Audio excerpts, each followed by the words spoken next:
Pak. Setelah itu waktu suratul Fatihah.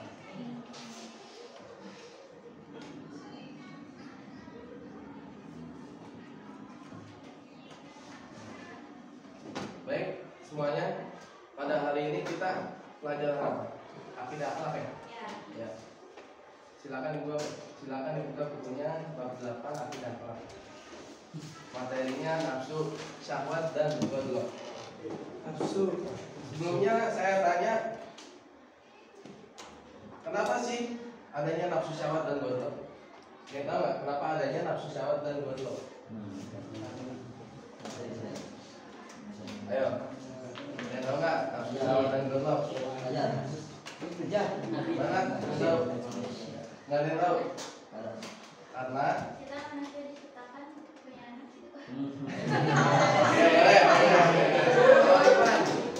Pak Banin.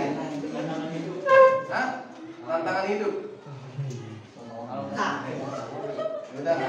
Kita masuk ke materi. Jadi teman-teman sekalian, Allah Subhanahu wa taala ini menciptakan hawa nafsu untuk dorongan semangat aktivitas kita dalam menjalankan kehidupan.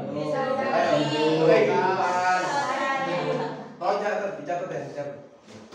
Allah menciptakan nafsu syahwat sebagai dorongan aktivitas dalam menjalankan kehidupan di dunia.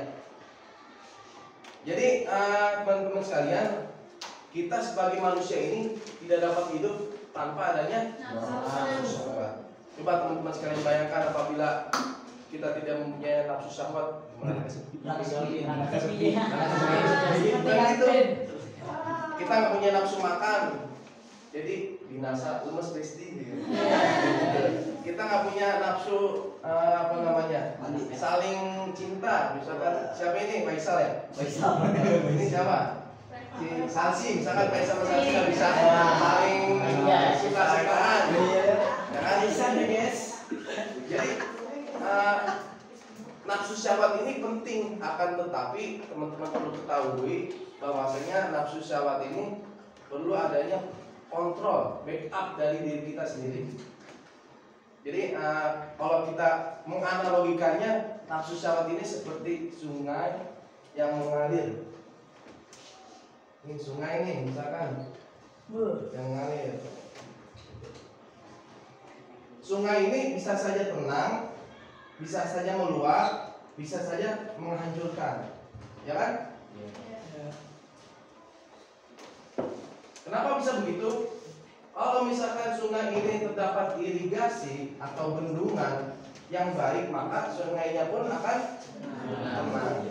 Dan sebaliknya, apabila irigasi dan bendungan ini tidak baik, sungai itu akan meluap, menghancurkan, kebanjiran, ya kan? Seperti saudara kita yang di mana? Sekarang Serang Banten tuh lagi banjir sekarang. Gitu. Maka perlu teman-teman ketahui, jadi sungai air yang mengalir ini sebagai nafsu syahwat. Nah, kalau misalkan irigasi bendungan, ini siapa ini? Irigasi bendungan itu diri kita yang mengontrol. Ada yang positif dan juga ada yang negatif. Apabila diri kita dapat mengontrol nafsu syahwatnya ini dengan baik, misalkan kita ini ibadah, berzikir, maka hasilnya akan baik. Dan sebaliknya, apabila diri kita yang dikontrol oleh hawa nafsu, maka hasilnya akan negatif. Seperti itu. Langsung ya, Mas. Masuk ke pengertian nafsu syahwat. Jadi kakak nafsu syahwat ini bagi menjadi 3. Yang pertama, pembahasan pengertian. Kedua, bahaya nafsu syahwat. Ketiga, cara menundukkan nafsu syahwat. Langsung kepada pengertian nafsu.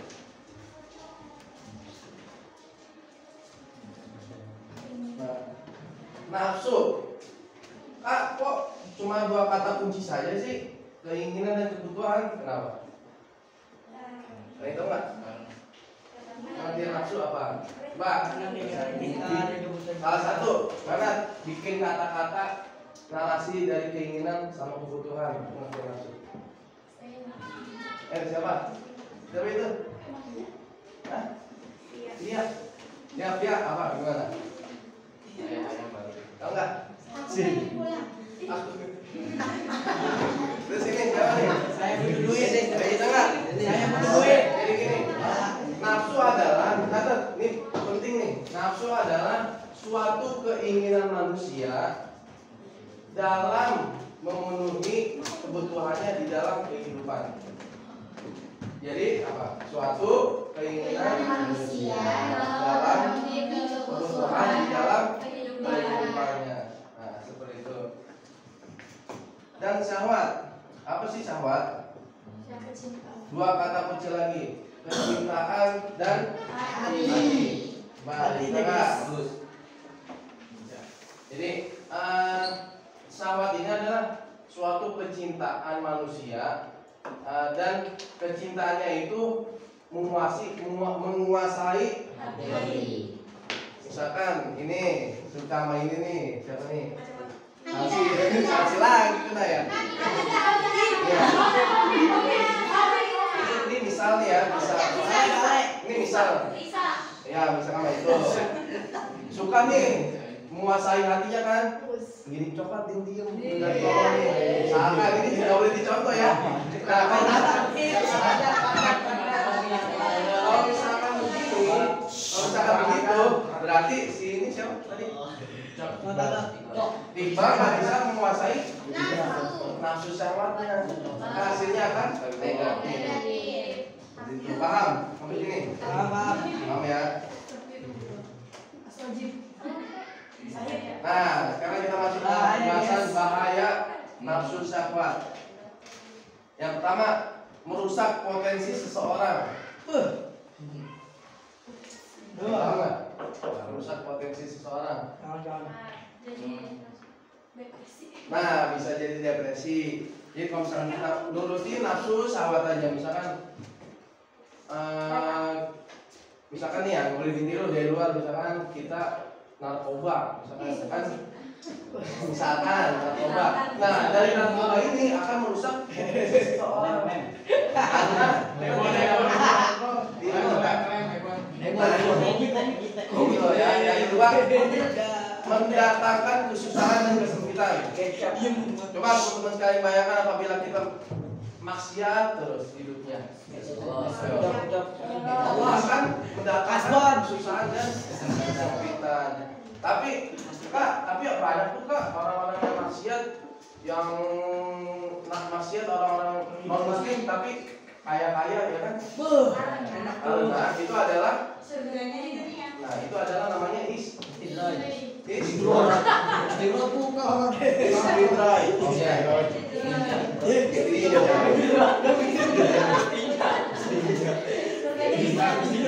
Yang ketiga, mengakibatkan rusaknya lingkungan. Contohnya, kita nggak bisa mengontrol nafsu syahwat, buang sampah sembarangan aja. Ngambil, sungainya akan banjir, tercemar kayak gitu. Melainkan kerusakan, ya. Nah, cara menundukkan nafsu syahwat. Yang ada dua cara menundukkannya. Yang pertama meningkatkan takwa.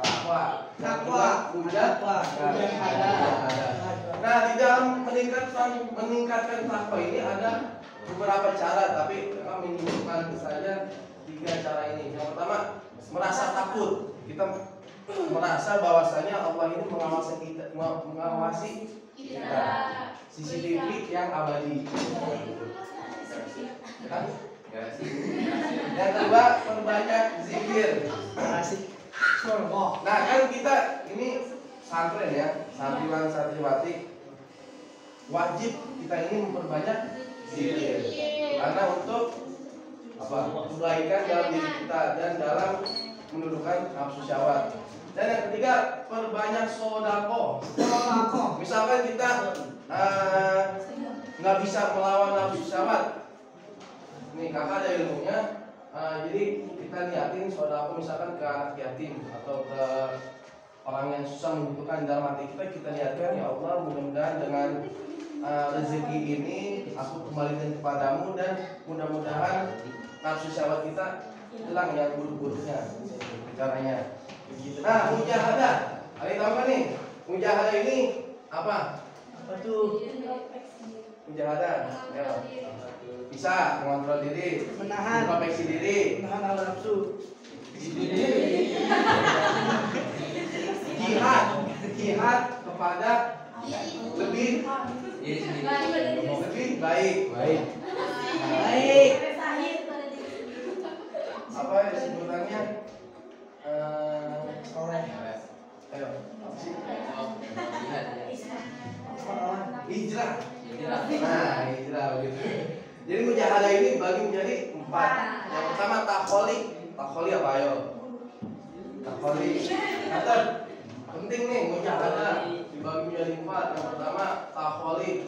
Takholi adalah berusaha usaha kita untuk menghilangkan perilaku-perilaku yang tercela. Nah, kita ini sedikit demi sedikit berusaha untuk menghilangkan perilaku-perilaku tercela ini.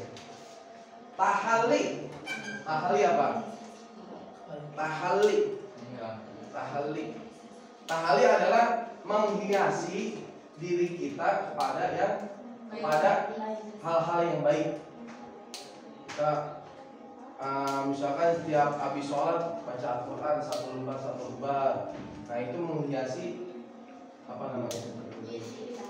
Menghiasi kepada hal yang baik, hal-hal yang baik. Misalkan kita zikir terus setiap saat pakai tasbih digital tuh, tahu kan? Nah seperti itu. Nah seperti ini nih bisa gitu. Yang ketiga tajalli. Tajalli apa? Tajalli ini merasa bahwasanya diri kita ini tadi tuh merasa diawasi, takut, meningkatkan rasa takut kita kepada Allah Subhanahu wa taala, bahwasanya hidup ini sementara dan bahwasanya hidup ini untuk beribadah kepada Allah Subhanahu wa taala, seperti itu. Yang keempat riyadhah. Ada yang paham enggak riyadhah? Nah, tapi ini bukan olahraga jasmani, bukan stretching, terus apa? Bukan lari-lari. Jadi riyadhah ini olahraga jasmani, rohani. Tahu kan? Contoh-contohnya apanya? Banyak sholawat, banyak berzikir, banyak baca Al-Quran, istighfar, sedekah dan lain sebagainya. Masuk materi kedua, godlok. Pengertian bahaya menuduhkan. Pengertian godlok. Udah gak asing ya, godlok itu apa? Apa? Godlok marah. Jadi kakak mengambil 2 kata kunci, tidak senang dan luapan. Oh begitu kak? Karena godlok adalah suatu perasaan tidak senang kepada hal-hal yang demikian sehingga meluapnya emosi, luapan sehingga memunculkan panas hati, kan? Dengki terus hati kita itu nggak boleh tuh.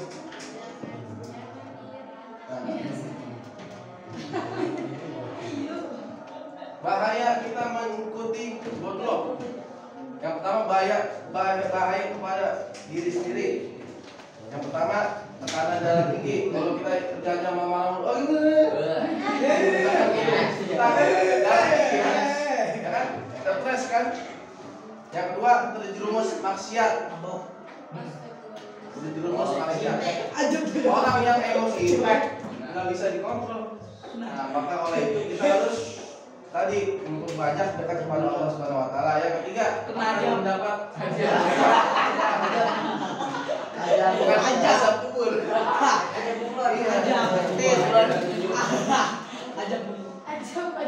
Bahaya terhadap orang lain. Yang pertama, kerusakan hubungan dengan teman. Misalkan si Iqbal berantem sama Ucok. Nah, berantem terus gitu. Maka hubungan si Iqbal sama si Ucok jadi apa? Jadi hancur kan? Yang kedua, merusak keharmonisan keluarga. merusak keharmonisan keluarga. Coba contoh. Bila contoh coba. Kita kasih contoh. Suami istri. Suami istri.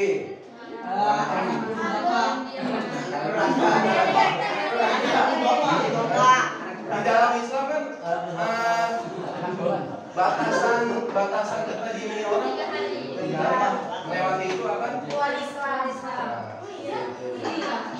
maka nggak boleh ya kita ini marah godlok. Jadi mulai dari sekarang kita ingin menghilangkan sifat godlok tadi. Yang ketiga, kerusakan lingkungan. Nah, coba kalau misalkan laki-laki emosi berantem gitu, papan tulis main di lempar aja, kursi, besi, lempar salju, nggak pernah. Ya, keempat, mengakibatkan pembunuhan. Banyak fakta kehidupan pada saat ini. Halo, dengerin. Fakta kehidupan pada saat ini terjadi pembunuhan karena punya masalah godlok, marah terhadap satu sama lain kan. Tiga, menundukkan godlok. Yang pertama riyadhah tadi udah ya. Olahraga jasmani rohani. Yang kedua mujahadah. Yang ketiga menawan hawa nafsu. Rasulullah SAW bersabda dari Abu Hurairah radhiyallahu anhu bahwa ada seorang laki-laki yang berkata kepada Rasulullah, "Berilah aku wasiat kepadaku ya Rasulullah." Maka Rasulullah menjawab, "La taghadab, janganlah marah." Maka orang itu tanya lagi, "Berilah aku wasiat kepadaku ya Allah." Ya Rasulullah, maka Rasul bersabda, "La taghadab, janganlah engkau marah." Itu hadis riwayat Bukhari. Pada intinya kita di dunia ini nggak boleh marah terus. Apabila kita marah terus, itu tandanya orang yang rusak hati. Maka oleh sebab itu, pada saat ini, marilah kita semua, anak-anak sekalian, teman-teman sekalian, menghilangkan sifat yang buruk, marah, dan menguatkan diri kita untuk mengontrol nafsu syahwat kita sehingga tidak terjadi hal-hal yang negatif. Seperti itu. Ada yang tanyakan? Hah? Tidak ada? Oke. Tolong ya, ini dipahami semuanya ya, dicatat nanti pulang dari pembelajaran kali ini dibaca-baca lagi akan nanti soalnya ada ujian minggu depan. Oke? Ya. Udah nggak ada yang ditanya lagi? Udah ya, selesai ya. Sekian dari